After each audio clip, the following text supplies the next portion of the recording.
युवराज माने, जिल्हा परिषद प्राथमिक शाळा पारडी, सेलू तालुका आणि परभणी जिल्ह्यातून इथं तुम्हा सर्वांसोबत शिक्षण विषयावर संवाद साधण्यासाठी आलोय।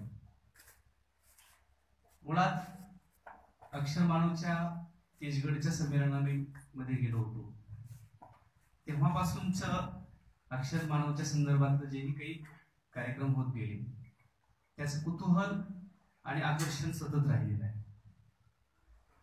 आपल्या या संमेलनाचा शिक्षण हा विषय असल्यामुळं अनेक शिक्षण या क्षेत्रात आपण काम करत आहोत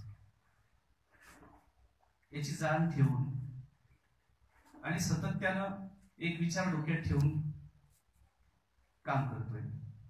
त्यामध्ये महत्त्वाचा विषय म्हणजे आई जोपर्यंत सकस खाणार नाही, पौष्टिक खाणार नाही, तोपर्यंत बाळाला चांगलं दूध मिळणार नाही। शिक्षण क्षेत्रामध्ये मुलांच्या समोर मी आई म्हणून काम करतो। जर मला चांगलं घेता नाही आलं तर माझ्याकडून चांगलं जाणारही नाही। 2006 च्या पूर्वी ज्यांना 10वी पर्यंत व्यवस्थित कपडे नाही मिळाले, पायात चप्पल नाही मिळाला, अगदी खेटे खात खात शिक्षण पूर्ण झालं। अलिबाग सारख्या आणि समुद्र किनाऱ्यावर 2 वर्ष डीएड केलं, समुद्राकडून खूप काही शिकलो आणि त्यानंतर विदर्भामध्ये गोंदिया जिल्ह्यामध्ये मी सेवेला गेलो। तिथेही सेवा देत असताना 2 शाळांमध्ये काम करण्याची संधी मिळाली। त्यातला पहिला प्रसंग म्हणजे दंडीपार नावाचं गाव होतं आणि त्या गावामध्ये काम करत होतो। तिथं पोवारी भाषा, गोंडी भाषा अशा 2 भाषा बोलल्या जायच्या त्या गावात। पहिले 6 महिने असं वाटायचं की सोडून द्यावं, परंतु कालांतरानं तिथल्या मुलांचं स्नेह, प्रेम आणि त्यांच्या डोळ्यातलं प्रेम पाहून मी तिथं थांबलो। कारण मला अहमदनगर, लातूरच्या नंतर कॉल आले होते, पण मी थांबलो। तिथं थांबल्यानंतर एक 3 वर्षाचा कालावधीत एक नवीन मुलगा सेवेत लागल्यानंतर जी उमेद असते ते प्रयोग चालू झाले। त्या प्रयोगामध्ये अशा काही घटना घडल्या की 3 वर्षे माझे सहकारी, आता हा विषय शिक्षणाचा आहे आणि शिक्षणात नेमकी काय अडथळे आहेत हे उघड आपण बोलूया। सहकार्याची जी भावना आहे माझ्या प्रती वेगळी झाली, कारण मुलं माझ्या अवतीभोवती घोटाळू लागली। साहजिकच आहे, जेवढं आपण मुलांना देऊ, लेकरांवर जेवढं प्रेम देऊ तेवढंच लेकर आपल्याला प्रेम करत असतात। मुलांचा आवडता झालो हा काही माझा गुन्हा नव्हता, मुलांना जास्तीचं देतोय हाही माझा गुन्हा नव्हता, परंतु 4 वर्ष झाल्यानंतर मला माझ्या सहकार्यांमधून धमक्या येऊ लागल्या, मारण्याची धमकी आली। हे प्रकरण खूप वाढलं, म्हणजे पोलीस केस प्रकरण पर्यंत गेलं सर। आणि त्यांच्या फोनची म्हणजे 10 वाजता मला धमकीवजा फोन आला, तो मी रेकॉर्ड केला आणि मग तो फोन टेप केल्यानंतर मी त्यांना जेव्हा सांगितलं की तुमचं रेकॉर्डिंग झालेलं आहे, तेव्हा ते प्रकरण मिटलं, माफी वगैरे झाली। कालांतरानं ते तिथं थांबलं नाही। 7 वर्ष पूर्ण झाल्यानंतर त्याच शाळेमध्ये एक शिक्षक होते, त्यांची भावाची पत्नी नागपूरवरून बदली करून त्याच गावामध्ये, जिथं जागा नाही, म्हणजे एका बाजूला शिक्षक मिळत नाही म्हणून ओरडतात लोक, माझ्या शाळेमध्ये अतिरिक्त शिक्षक ठरवल्या गेलं मला जाणीवपूर्वक। मग गावकऱ्यांनी संप पुकारला किंवा या गुरुजींना आम्ही सोडणार नाही, पंचायत समितीला तक्रार दिल्या, जिल्हा परिषदेला दिल्या, पण ते कुणी ऐकायलाच तयार नव्हते। आता हा एक स्वानुभव आणि खरा घडलेला सांगतोय। यानंतर काय झालं किंवा शाळा बंद केली, पालकांनी बंद करण्याचाही त्यांचा जो युक्तिवाद होता की त्यांनी ग्रामसभा घेऊन पूर्ण गावाने ठरवलं की मुलं आम्ही शाळेत पाठवणार नाहीत। 1 दिवस, 2 दिवस, 4 दिवस, 5 दिवस शाळा बंद राहिली। पत्रकार, वर्तमानपत्रात बातम्या आल्या आणि मग 6व्या दिवशी शिव आणि शिक्षणाधिकाऱ्यांनी मला परत जॉईन केलं। पुढील जो वर्ग मी 7वी पर्यंत लिहिला होता तो कंप्लीट केला आणि मग गट शिक्षणाधिकाऱ्यांना विनंती करून मी दुसरी शाळा घेतली। शिक्षणाधिकाऱ्यांचं म्हणणं होतं की तुला आता मी बदलीत नाही देतो, पण तू दुसरी जी शाळा घेतो आहेस, एकच शाळा शिल्लक आहे तालुक्यात, पलखेडा नावाची, आणि ती अगदी जंगलाला लागून आहे, जिथून घनदाट जंगल लागतं. तू पहिल्यांदा शाळा तरी पाहून. मी म्हटलं सर काही आवश्यकता नाही, जे नशिबात पडलं फाटकं त्याला नेटकं करतो, जे आहे ती घेतो. आणि मग ती शाळा घेतली, ज्या शाळेमध्ये 3 वर्ष एकही शिक्षक जायला तयार नव्हता, एकच वस्ती शाळा शिक्षक तिथं होता. ती शाळा घेतली, तिथंही अगदी नेटानं काम केलं. घरोघरी जाऊन लाकडं जमा करून शाळेला पहिल्यांदा लाकडी कुंपण केलं. 4 वर्षानंतर एक BDO इंगळे नावाचे त्या ठिकाणी आले. त्यांना मी विनंती केली की सर फक्त तुम्ही एकदा या आणि आदिवासी जे बांधव आहेत, जंगलातले लाकड तोडून विकून उपजीविका भागवणार आहे, त्यांच्याशी संवाद साधा. मग तेव्हा ते आल्याच्या नंतर त्यांनी एक भावनिक साथ घातली किंवा हा गुरुजी धडपडतोय तुमच्यासाठी, हे गाव सुद्धा माझंच आहे आणि माझीही 3,000 रुपयाची राशी तुम्हाला. हे म्हटल्यानंतर गावकऱ्यांना तेवढं काही माहित नव्हतं आणि ती मदत दिल्यानंतर मी त्या शाळेमध्ये एक प्रोजेक्टर लावून मुलांना एक वेगळं शिक्षण देऊया हा एक प्रवाह त्यावेळेस आला होता 2015 साली डिजिटल शाळांचा. हा जेव्हा सांगितला त्यावेळेस डिजिटल शाळेचा हा प्रवाह सुरू झाला आणि अक्षरशः 2 दिवसामध्ये गावकऱ्यांनी 35,000 रुपये जमा करून दिले आणि नंतर त्याच्यात काही पैसे घालून, मग तरीही पैसे पुरत नव्हते तर गावाच्या बाजूला एक खदान होती, खडी केंद्र. मग त्या खडी केंद्रावाल्याकडं ग्रामपंचायतनं सांगितलं की तुम्ही जा, NOC आपल्या गावाकडून दिली जाते, तर तुम्ही त्यांना मदत मागा, ते देतीलच नक्कीच. आणि त्यांनी सुद्धा मदत केली आणि प्रोजेक्टर दिलं. जिल्ह्यातील पहिली डिजिटल शाळा झाली. हे होत असताना फक्त एक वर्तमानपत्रात बातमी दिली किंवा जिल्हा परिषद प्राथमिक शाळा पलखेडा ई-लर्निंग होत. हे योगायोगानं शिक्षणावर प्रेम करणारे सध्याचे रायगडचे जिल्हाधिकारी सध्या आहेत डॉक्टर विजय सूर्यवंशी, हे तिथं आले होते. त्यांनी ते पेपरात बातमी वाचली आणि मग त्यांच्या किंवा या शाळेचे शिक्षक कोण आहे त्यांचा शोध घ्या, यांचा नंबर मिळवा असं सांगितलं. आणि त्यांचा प्रत्यक्ष फोन आला किंवा तुम्ही असं मी जिल्हाधिकारी बोलतोय. मला ते थोडा मजाक वाटला, कोणतरी मित्र बोलते असं वाटलं. परंतु त्यांनी स्वतः परिचय दिला आणि माझे 5,000 रुपये मदत म्हणून लिहा असं म्हटले. आणि मला तुमच्या गावकऱ्यांशी बोलायला आवडेल, कारण झालं असं होतं की जंगलाच्या अगदी जवळची शाळा होती, शहराच्या आजूबाजूची कुठलीही शाळा ही असे प्रयोग करायला तयार नाही, याचं कुतूहल त्यांना वाटलं.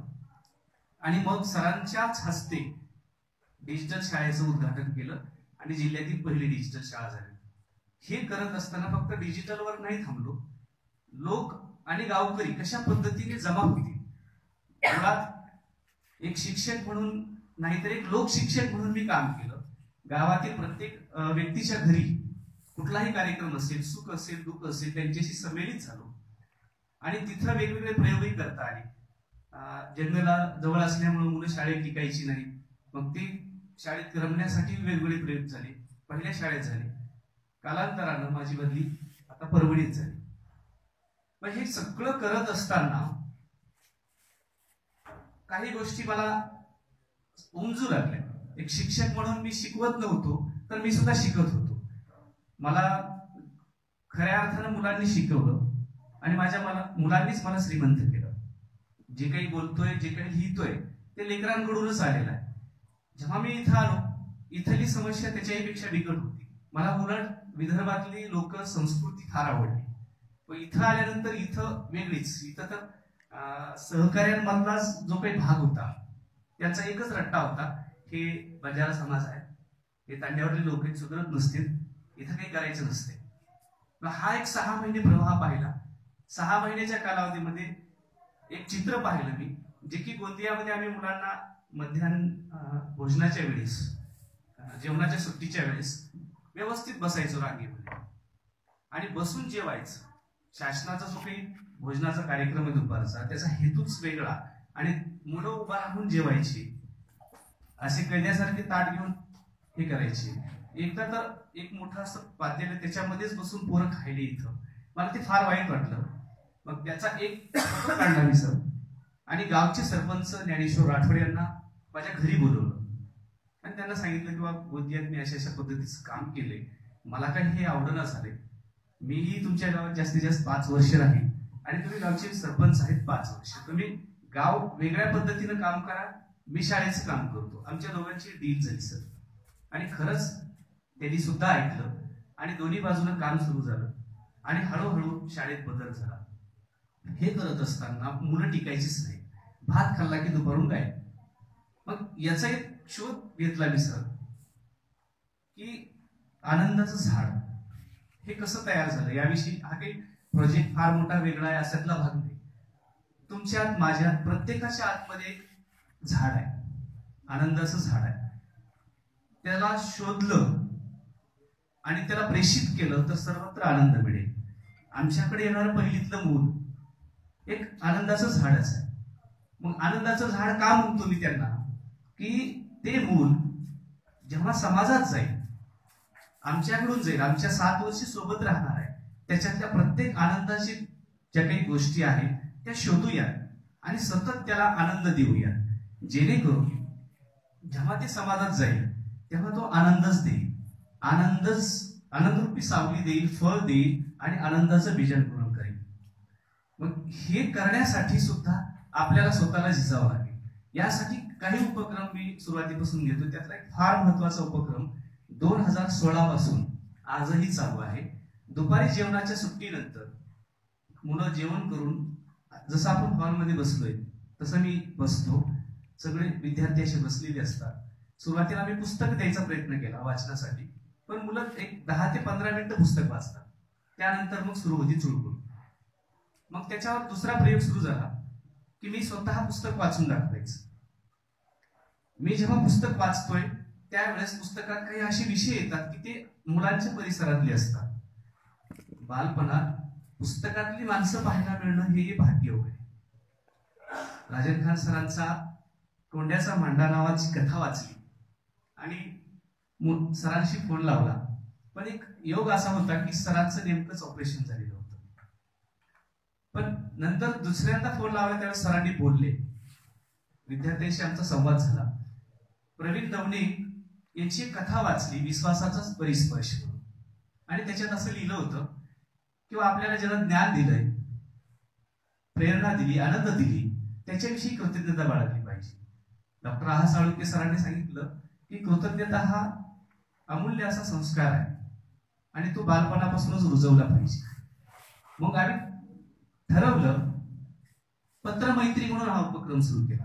राजन सरांचं इह नावाचं पुस्तक आवडलं, लगेच मुलांना सांगायचं तुम्हाला काय आवडलंय, तुम्हाला जे वाटतंय ते एका पत्रात लिहायचं, सरांना पत्र पाठवून द्यायचं. सरांचं उत्तर येईल की नाही, आमचे सरांना पत्र गेले. असे अनेक जेवढी पुस्तकं वाचली, म्हणजे 2016 पासून दुपारचा तो वाचनाचा आनंद सोहळा असं म्हणतो आम्ही त्याला. खूप सारी पुस्तकं, इथं 4 वर्षात जवळपास 50 पुस्तकं वाचून झाली माझ्या ह्या शाळेमध्ये. त्या पुस्तकांमध्ये काही निवडक नावं, चकवा चांदणं असेल, द अल्केमिस्ट असेल, चीपर बाय द डझन असेल, वाट उडवताना असेल, अशी निवडक पुस्तकं मी वाचून दाखवली. तो शांत 4 वेळा वाचून झालं आमचं. पण हे वाचन करत असताना मुलांना एक वेगळी ओढ लागली. आता इथं कंपल्शन नाही केलं. ज्यांना आवडतं ते ऑटोमॅटिकली येऊन बसतात, ज्यांना आवडत नाही ते खेळतात. पण 70-80 मुलं डेली असतात. याच उपक्रमाला जोडून आम्ही दुसरा उपक्रम सुरू केला की जे वाचनामध्ये वाक्य आलेत, जे वाक्य आलेले आहेत, दिवसभरात जे काही इतर कोणी सुंदर वाक्य लिहिले सांगितले असेल, सुविचार असेल, ते एका वहीमध्ये लिहायचं. त्याला आम्ही अमृतगण नाव दिलं. अमृतगणची एक वही बनवली अशी रजिस्टर, एकसारखी सगळ्यांना वह्या दिल्या. दुसरा एक त्याचाच उपक्रम जोड शिदोरी नावाचा उपक्रम सुरू केला, ज्यामध्ये वाचलेल्या पुस्तकांचं परीक्षण असायचं, तुमच्या शब्दात लिहायचं स्वतःच्या. हे त्याचे समकक्ष उपक्रम. हे 3 उपक्रम झाल्याच्या नंतर काय व्हायचं, एक 8 दिवसांनी चला अमृतगण वाटूया. माझी वही यांना द्यायची, त्यांची वही माझ्याकडे द्यायची, वाचायचे, जे नवीन वाक्य आले ते आपण लिहून घ्यायची. एका उपक्रमाला जोडत हे उपक्रम जोडत गेलो. आणि त्याच्यानंतर एक महत्वाचा उपक्रम आला, पेन मित्र. पेन मित्रामध्ये काय केलं की माझे, जसं आता मी फिरतो याच्यामध्ये जे काही शिक्षणाविषयी, मुलांविषयी आवड असलेली लोकांची पत्ते मी जमा करतो. राजन खान सर असतील, असे 150 पत्ते जमा केले, 150 शाळेतल्या मुलांना ती पत्ते दिले, 150 मुलांना, एकाला 3 ऍड्रेस दिले आणि सांगितलं की हे 3 ऍड्रेस 3 तुमचे मित्र आहेत. मुलांनी एकालाही पाहिलं नाही. डॉक्टर आहा साळुंके सरांना एकाही मुलानं पाहिलं नाही. एका विद्यार्थ्याला दिला. आहा साळुंके सर दिले, भाऊ गावंडे दिले, राजन खान सर दिले. त्या विद्यार्थ्यानं सुरुवातीचं पत्र एकच लिहिलं, तिघांनाही. 3 पत्र गेल्याच्या नंतर या तिघांची वेगवेगळी पत्र आली त्या विद्यार्थ्याला. आता मग त्याला 3 वेळा विचार करायचा आहे. राजन खान सरांनी काय लिहिले त्याच्यावर त्याला उत्तर लिहायचे, आहा साळुंके सरांनी काय लिहिले त्याच्यावर त्याला उत्तर लिहायचे. हा एका विद्यार्थ्याचा नमुना सांगितला. अशा प्रत्येक विद्यार्थ्याला पत्रांचा प्रवास सुरू झाला. आज जवळपास 400 पत्र आलेल्या लोकांची माझ्याकडे आहे. डॉक्टर विजय सूर्यवंशी हे राधा नावाच्या मुलीचे पेन मित्र आहेत, कलेक्टर. त्यानंतर भंडाऱ्याचे कलेक्टर पेन मित्र आहेत. असे वेगवेगळे अधिकारी, लेखक आणि समाजसेवक या सगळ्यांना शाळेमध्ये जोडलेलं आहे. आणि वेगवेगळ्या कार्यक्रमाच्या माध्यमातून एक महिन्यातून एका तरी व्यक्तीला आम्ही फोनद्वारे, व्हिडिओ कॉलद्वारे बोलतो सर. हा एक पेन मित्र उपक्रम. हा उपक्रम करत असताना नवीन नवीन गोष्टी सापडत गेल्या. मुळात काय वाटतं की मुलाला जर त्याच्या मनासारखं शाळेत मिळत नसेल तर त्याला शाळेत कशाला यायचं, त्याला आनंद मिळाला पाहिजे. आता तर माझ्याकडे पहिला वर्ग आहे सर. तो पहिला वर्ग आणायची एक मजेशीर गोष्ट आहे. मी 5वी ते 8वी पर्यंत शिकवलो, 14 वर्ष. परंतु मी पहिला वर्ग कधी शिकवला नव्हता. पण माझ्या सहकार्याच्या मनात आलं की हा वर फार उड्या मारतो, याला पहिला वर्ग देऊया, हा इथं तरी गप्प बसेल. पण पहिल्या वर्गातली मजेदार गोष्ट अशी झाली की ज्या गोष्टी माझ्या खरंच करायच्या राहिल्या होत्या, जिथं मी चुकतोय, मला वरच्या वर्गात प्रयोग करत असताना ज्या गोष्टी आढळल्या त्या मला इथं सापडल्या. पहिल्याच 3 महिन्यामध्ये एका विद्यार्थिनीनं, आमचा एक संवाद चालू होता सर बसून, आता म्हणजे वर्गातले मी बेंच वगैरे सगळे काढून टाकले, मी खाली बसतो. खाली बसून जेव्हा आम्ही चर्चा करतो त्यावेळेस एका विद्यार्थिनीनं सर आपसूक म्हटली, गुरुजी तुम्हाला आवडला. पहिल्या वर्गाची मुलगी एका संवादामध्ये सहज म्हणून गेली, काही माहित नाही, तू मला आवडला. एक क्षणभर मी चपापलो आणि इतरही मुलं म्हणू लागले. त्याच वेळेस माझ्या लक्षात आलं, जर मी कुणाला तरी आवडलोय याचा अर्थ माझी कुणाला तरी गरज आहे, मी कुणाला तरी आवडावं असं कुणाला तरी वाटतंय, हा माझ्यासाठीचा सगळ्यात मोठा पुरस्कार आहे. आणि तिथून पुढं मग अगदी बारीक बारीक गोष्टी सुरू केल्या. आपण बालपणी बाहुला बाहुलींचा खेळ खेळतो, तो खेळ मांडला सर शाळेमध्ये. मुलांना सांगितलं उद्या आपल्याला बाहुल्यांचा खेळ खेळायचा. दुसऱ्या उपक्रमामध्ये भाजीवाल्यांची नक्कल, प्रत्यक्ष भाज्या आणायला लावल्या. प्रत्यक्ष जे आता पहिल्या वर्गामध्ये ज्या गोष्टी आहेत, म्हणजेच मी काल बोलताना असं म्हटलं, कन्सेप्ट, संबोध ही फार महत्वाची गोष्ट आहे. आणि तो संबोध क्लिअर झाल्यानंतर मुलगा परफेक्ट तो लक्षात ठेवतोच. समजा भाजीवाल्याची नक्कल करत असताना अर्जुन नावाचा मुलगा प्रतिसाद देत नव्हता मला कसल्याच. 1-2 लिहिताना, उधळणी अ शिकताना तो माग असायचा. पण जेव्हा भाजीवाल्याची नक्कल करायला त्याला सर्वोत्तम भाजीवाल्याची नक्कल केली. म्हणजे तो माग राहत असताना जेव्हा त्याला प्रत्यक्ष त्या कृतीत आणलं, त्याचा आत्मविश्वास वाढला. जेव्हा गुरुजी मुलांच्या अगदी जवळ बसतो, मुलांच्या मनात जेव्हा स्थान निर्माण करतो गुरुजी, मला नाही वाटत तो मुलगा पुन्हा नंतर मागे असेल. हा एक शिक्षणामधला एक महत्वाचा मुद्दा सापडला. जर मी शाळेत नाही गेलो एक दिवस तर दुसऱ्या दिवशी मला मुलं विचारतात. ज्या एक सांगायची गोष्ट आणखी की पहिला वर्ग माझ्याकडे आलाय, सगळेच मुलं मला आरतुर बोलतात. बंजारा भाषेमध्ये ते घरी आरतुरच बोलतात. तसंच ते पूर्ण मुलं, 30ही मुलं बंजारा भाषिक आरतुरच बोलतात. तू का आला नाहीस, काल आम्हाला करमलं नाही. ही जेव्हा ज्या विचारतात, ही खरी माझी विजय आहे. जर मी न येण्यामुळं माझी कुणीतरी वाट पाहते, हा एक वेगळाच आनंद आहे. माझं आतुरतेनं कुणीतरी वाट पाहणार आधी शाळेमध्ये, हे मला वेगवेगळ्या आनंदात घेऊन जाणार आहे.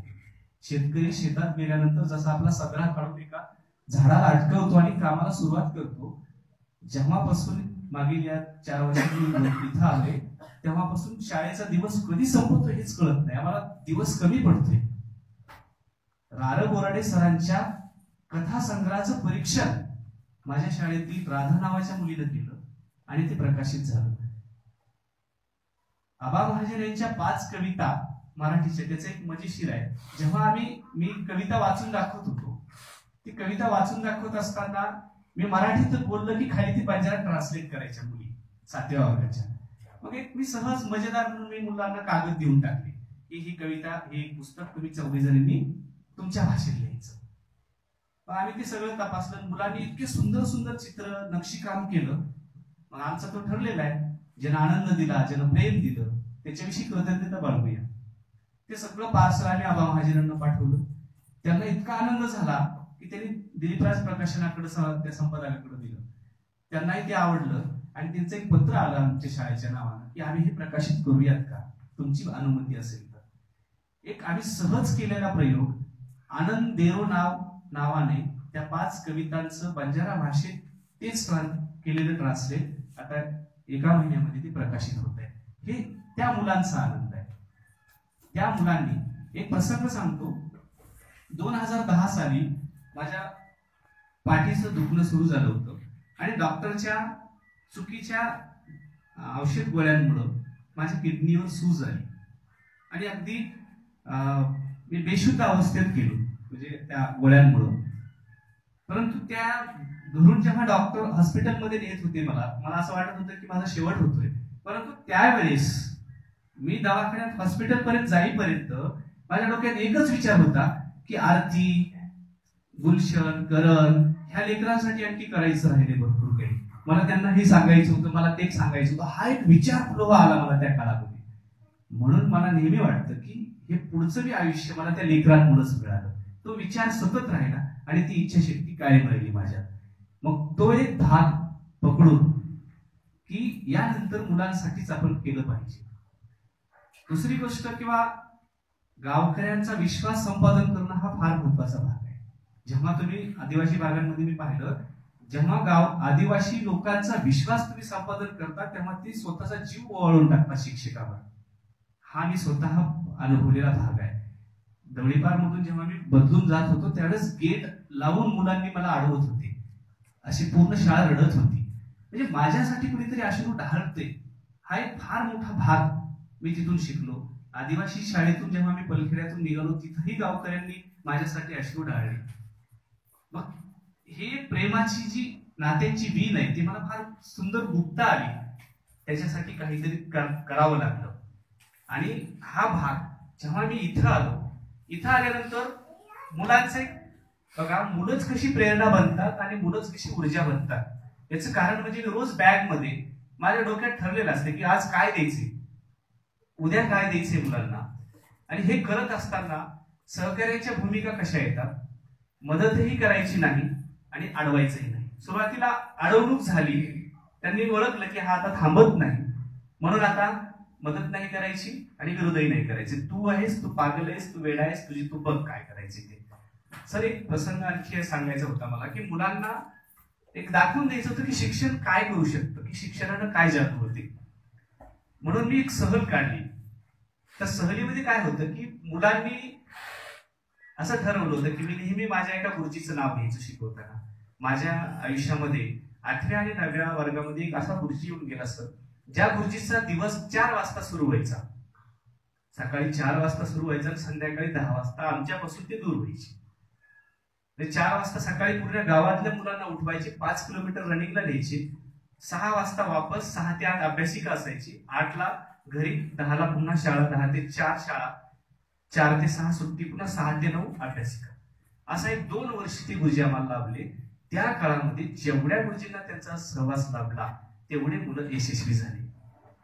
मग हा प्रसंग मी सतत सांगायचो मुलांना. मग मुलांना वाटलं की आम्हाला त्या गुरुजींना भेटायचं. आमच्या पोरांनी ठरवलं की आम्हाला त्याच गुरुजींना भेटायचं, तुमच्या गुरुजींना भेटायचं. मग सहल तयार झाली, सगळं झालं. गावकरी म्हणजे शिक्षकांचं हो म्हटलं, अचानक खाजगी वाहनानं सहल नेली म्हणून सगळे शिक्षक गायब, आम्हाला यायचं. आता मुलांची इच्छा होती. मला प्रश्न पडला, मी कॅन्सल केलं. पण गावचे सरपंच माझ्यासोबत होते. त्यांना हा प्रसंग सांगितला. गावातील जे काही गोष्टी ग्रामपंचायत सदस्य आहेत ते 2-3, मी एकटा शिक्षक आणि 3 क्रुझर भरून सहल काढली. पहिल्यांदा मग त्या सहलीमध्ये ही ज्या उपक्रमशील शाळा होत्या, वाणी संगमची एक शाळा होती, त्या शाळेमध्ये मुलांना नेलं, तिथलं शाळा दाखवली. त्याच्यानंतर अंबेजोगाईमध्ये वैद्यनाथ मंदिर, आपलं मुकुंदराज स्वामींची समाधी स्थळ दाखवलं. एवढंच नाही तर अमर हबीब यांची मुलाखत, म्हणजे अमर हबीब यांना बोलवलं आणि त्यांची मुलाखत घेतली. तर ते शेतकऱ्यांविषयी काम करतात, किसान पुत्र आंदोलन म्हणून ते काम करतात. तर शेतकऱ्यांविषयीचे वेगवेगळे प्रश्न विचारून त्यांना निशब्द केलं मुलांनी. त्यानंतर मग मी माझ्या घरी गेलो. माझं जे घर आहे, तर मी सगळ्यात मोठा, नंतर माझा भाऊ पोलीसवाला आहे, एक तिसरा अडत दुकान आहे. तर एकत्र फॅमिली, म्हणजे 3 मजली घर बांधकाम केलं आणि ते घर दाखवलं अगोदर मुलांना. आणि ते दाखवल्यानंतर सर पडकं घर दाखवण्यासाठी गावात नेलं, की फक्त हे शिक्षणानं काय बदल होतो ते पोरांना दाखवलं मी, की हे घर अगोदर आमचं असं होतं, एकमेव फक्त आम्ही शिकलोत आणि ह्या शिक्षणामुळं, प्रयत्न केल्यामुळं हे घर उभं राहिले.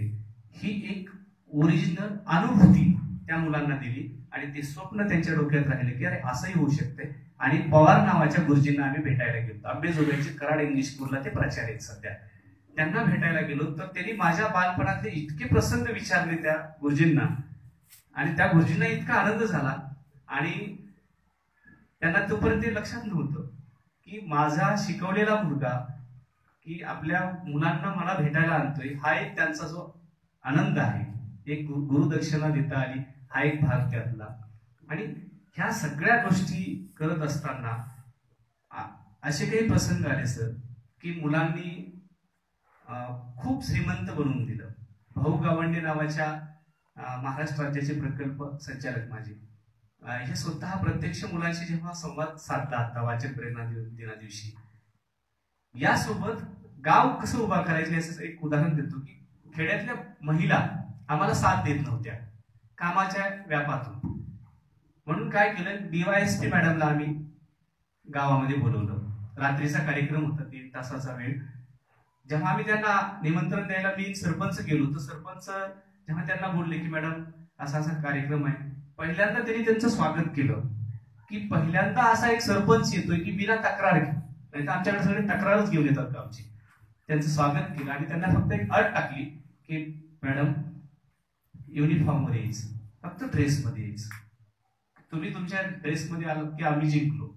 मॅडमनी आपली गाडी आणि ड्रेस कोड मध्ये आल्या आणि संध्याकाळची तयारी केली होती. एक उपक्रमाचे पूर्ण आम्ही जे काही आम्ही राबवतो ते ठेवलं होतं. त्याच्यामध्ये सगळ्यात वर एक वही ठेवलेली होती, ज्यामध्ये परीक्षण लिहिलेली होती पुस्तकांची. मॅडमनी वही जेव्हा उघडली त्यावेळेस द अल्केमिस्ट नावाचं पुस्तकाचं परीक्षण लिहिलेलं होतं. ते वाचल्याबरोबर ते एकदम चमकले आणि तिथूनच त्यांचं भाषण सुरू झालं, किंवा द अल्केमिस्ट नावाचं पुस्तक एका तांड्यावर वाचल्या जाते, तर मी पुढचं काय बोलू. शहरातल्या कुठल्याही शाळेमध्ये जाऊन जर विचारलं तर द अल्केमिस्ट वाचलंय का, तर मिळणार नाही. पण इथं वाचलंय, ज्या पुस्तकाच्या करोडो प्रती विकल्या गेल्या, एवढं अप्रतिम पुस्तक तुम्ही वाचले मुलांनी, हे त्यांना इतका आनंद झाला. आणि त्याच्यावर 3 तास त्यांनी महिलांना बोलले. तेव्हापासून एक महिलांचा शाळेविषयीचा दृष्टिकोन बदलला. आणि आणखी एक महत्वाची गोष्ट मला इथं आवर्जून सांगायची आहे, की गावचा विश्वास संपादन करण्यासाठी नव्हे, माझा असा कटाक्ष आहे की प्राथमिक शिक्षण हे मराठीतूनच दिल्या गेलं जावं. यासाठी मी माझा पहिला प्रयोग केला. माझा स्वतःचा मुलगा तन्मय 1ल्या वर्गापासून 4थीत, आज तो 4थीत आहे, माझ्या स्वतःच्या शाळेत माझ्या स्वतःच्या गाडीवर मी येतो, माझ्या शाळेत त्याला शिकवतो.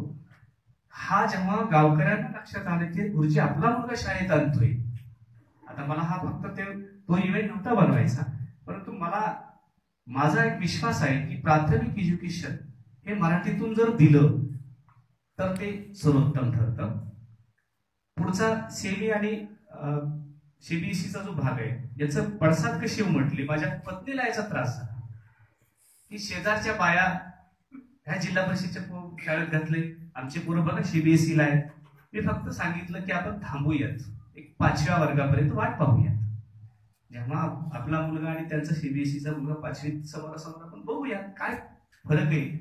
आणि मी आहे ना, मी शिक्षक आहे, मला कळतं नाही यातलं नेमकं कुठं अडतोय मुलगा. आज मराठीतून शिक्षण घेत असताना माझा मुलगा कुठेही आलेला नाही.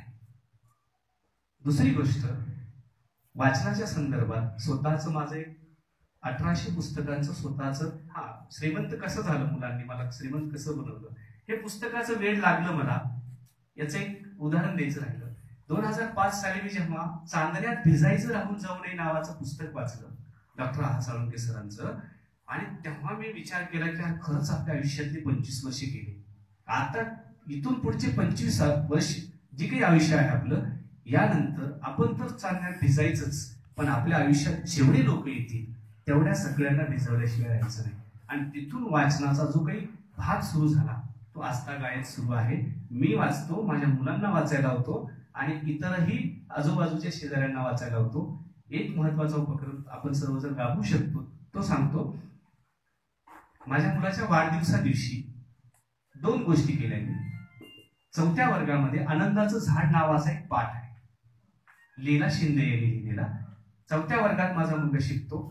त्याच्या वाढदिवसा दिवशी त्याला भेट द्यायची म्हणून मी रार बोराडे सर आणि लीला शिंदे यांना भेटायला गेलो. त्यांच्याशी बोललो, रार बोराडे सरांसोबत जेवण केलं, लीलाताईंच्यात गेलो. लीलाताईंशी एकच सांगितलं होतं की तुम्ही शेवटपर्यंत सांगायचं नाही की मी हा पाठ लिहिलाय, मीच लीला शिंदे. पूर्ण संवाद संपत आल्यानंतर लीलाताईंनी प्रश्न विचारला, तन्मय ही लीला कोण आहे माहिती की तुला? त्यानं म्हटलं नाही. पाठाविषयी भरभरून बोलत होता तन्मय, मला फार आवडला. शेवटी जेव्हा त्यांनी सांगितले की ही लीला मीच आहे, तो एक आनंद त्याच्या चेहऱ्यावर एक वेगळा दिसला. म्हणजे प्रत्यक्ष पुस्तकातली मोठी माणसं बालवयातच पाहता येणं हा सुद्धा भाग्ययोग आहे. आणि ती त्याला भेट दिली. आणि त्याला एक दुसरा उपक्रम असा आपण सर्वजण आवर्जून करावा असं मला वाटते, सांगावं असं वाटतं इथून. पुस्तक पासबुक नावाचा एक उपक्रम राबवतो आम्ही. तन्मयला सांगितलं मी त्याच वेळेस की बेटा आजपासून एक नवीन उपक्रम तुझ्यासाठी सुरू करतोय. आज तन्मयच्या स्वतःच्या वाचनालयात 300 पुस्तकं आहेत. त्याचं स्वतःच एक वाचनालय आहे, त्याची त्याला दिलेलं आहे. त्याच्यात एक उपक्रम सुरू केलं की आजपासून तू पुस्तक वाचायचं जे वाचतोय. समजा हे 100 पानाचं पुस्तक आहे, या पुस्तकाचं परीक्षण लिहायचं.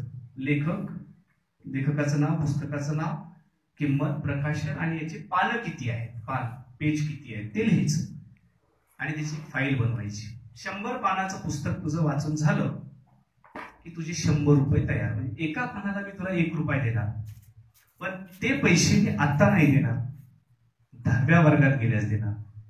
तोपर्यंत तू 50,000 पानं वाचलीस, 1 लाख वाचलीस किंवा 2 लाख जरी वाचलीस तरी माझा शब्द आहे मी स्वतः कर्ज काढीन, पण ते 2 लाख रुपये मी तुला त्यामध्ये येईल. हे जेव्हा त्याला लक्षात आलं, आज त्यानं 30 पुस्तकं वाचून काढली. म्हणजे त्याची स्पीड वाढली. तो लिहितोय, संकलित करतोय आणि सगळ्या गोष्टी करतोय. आता हे माझ्या मुलासाठी झालं. मी शाळेतल्या मुलांसाठी सुद्धा हा प्रयोग सुरू केलाय की कोणीही यायचं, 100 पानाचं पुस्तक वाचायचं आणि 10 रुपये घ्यायचे. कारण मुलं जास्त आहेत. एका पानाला 1 दिला असतं तर माझ्याकडे पैसेच राहणार नाहीत. पण कोणीही वाचायचं, परीक्षण द्यायचं, 100 पानाचं पुस्तक माझ्याकडे घेऊन यायचं, 10 रुपये बक्षीस घेऊन जायचं. वाचन अशा पद्धतीने वेगवेगळ्या पद्धतीने रुजवता येतं. पहिल्या वर्गात आता काय झालं की मोठे मुलं होते, रोज वाचायला येत होते. आता पहिल्या वर्गातल्या मुलांवर काय प्रयोग, पहिल्या वर्गातल्या मुलांसाठी सुद्धा मी वेगळी पुस्तकं मागवली. याच्यात असे अनेक काही बाप माणसं भेटली आम्हाला की सतत दर 2 महिन्यानं कोणी ना कोणी पुस्तकांची भेट पाठवत आम्हाला. सर गजानन थत्ते नावाचा एक व्यक्ती 80 वर्षाचा, ज्यांची मुलगी अमेरिकेमध्ये इस्रो म्हणजे वैज्ञानिक केंद्रामध्ये आहे. तर त्यांनी अमेरिकेतल्या प्रकाशनाची पुस्तकं, त्यांच्या संग्रहातली पुस्तकं तर एक 15-20 दिवसाला त्यांचं पार्सल येतं म्हणजे येतच. आणि ते सगळं इंग्रजी माध्यमातलं. आणि ते जाणीवपूर्वक मी काल उल्लेख केला असं मला टोचून बोलतात की तू मराठी कितीही वाच पण इंग्रजीला तोड नाही. म्हणून इंग्रजीचं सुद्धा तेवढ्याच सकसतेनं वाचन झालं पाहिजे. हे गजानन थत्ते. आणि यालाच जोडून आम्ही पुस्तक पिशी सुद्धा हा उपक्रम राबवतो. दर महिन्याला प्रत्येक मुलाकडून 20 रुपये जमा करतो. जेवढे पैसे येतात ते सगळे पैशाचे एक चिठ्ठी काढून ते मुलाला दिले जातात. आणि ज्या उपक्रमाला राज्याचा पुरस्कार मिळाला तो उपक्रम मित्र माझा आरसा सांगतो आणि थांबतो. हा उपक्रम सर सहज सुचला. एक 40-50 मुलांना एकत्रित केलं, एक बॉक्स घेतला, प्रत्येकाचे नाव चिठ्ठी काढली आणि त्या बॉक्समध्ये टाकली. मुलांना गोल बसवलं आणि त्यांना सांगितलं की मित्र कसा असला पाहिजे. तो कधीच मग त्याच्याकडून काढून घेतलं की तू खोटं न बोलला पाहिजे, आपला मदत करणारा असावं. सगळ्या अगोदर चर्चा झाली. मग त्यांना सांगितलं की मित्र आरशासारखा असला पाहिजे. आरसा कधी खोटं बोलतो का? कधीच नाही. जो आहे तो स्पष्ट दाखवतो. आजपासून आपण तेच करायचं. मग प्रत्येकाला सांगितलं की याच्यात तुमच्या नावाची चिठ्ठी आहे. 15 दिवसातून एकदा उपक्रम होतो. एक चिठ्ठी काढली